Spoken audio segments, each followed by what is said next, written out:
Berikutnya, saudara, kesal dengan keputusan kenaikan pajak 250%. Warga menyuraki Bupati dan PLT Sekda Kabupaten Pati saat kirap budaya HUT ke-702 Kabupaten Pati, Jawa Tengah.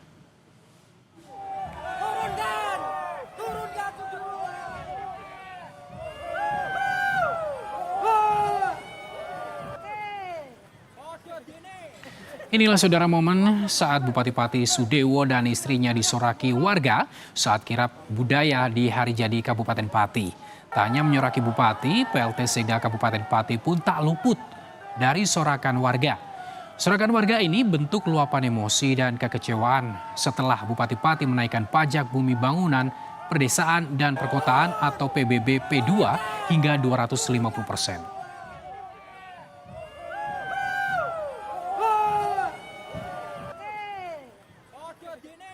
Kekecewaan dari masyarakat Pati ini.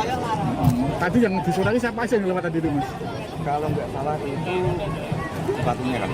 Nadine, Bupati sama Sekda dia. Sekda. Terus mendapatkan penolakan dari warganya, Bupati Pati Jawa Tengah Sudewo akhirnya membatalkan kenaikan tarif PBB P2 hingga 250%. Pembatalan kenaikan pajak disebut Sudewo untuk menjaga situasi tetap kondusif serta mendorong perekonomian dan pembangunan daerah. Sementara bagi warga yang terlanjur sudah membayar pajak dengan kebijakan kenaikan tarif, Sudewo berjanji akan membalikan kelebihan bayar kepada masyarakat. Saya memutuskan kebijakan kenaikan PBB P2 saya batalkan untuk menciptakan situasi aman dan kondusif dan dalam rangka memperlancar perekonomian dan pembangunan Kabupaten Pati. Berarti pembayaran pajaknya PBB P2-nya akan kembali seperti semula, yaitu seperti pada tahun 2024.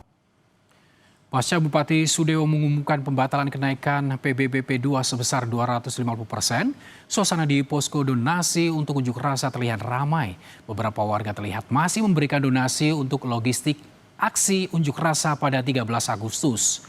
Terkait pembatalan kenaikan pajak, warga Pati menyambut baik keputusan Bupati Sudewo. Meski demikian, warga tetap akan menggelar unjuk rasa pada 13 Agustus mendatang. Statement Bupati Sudewo yang katanya akan membatalkan soal kebijakan soal kenaikan pajak. Tetapi tanggal 13 itu adalah undangan Bupati untuk menghadiri kabupaten minimal 50.000 orang. Kami tidak percaya dengan omongan Bupati Sudewo yang mengatakan bahwa akan menurunkan pajak.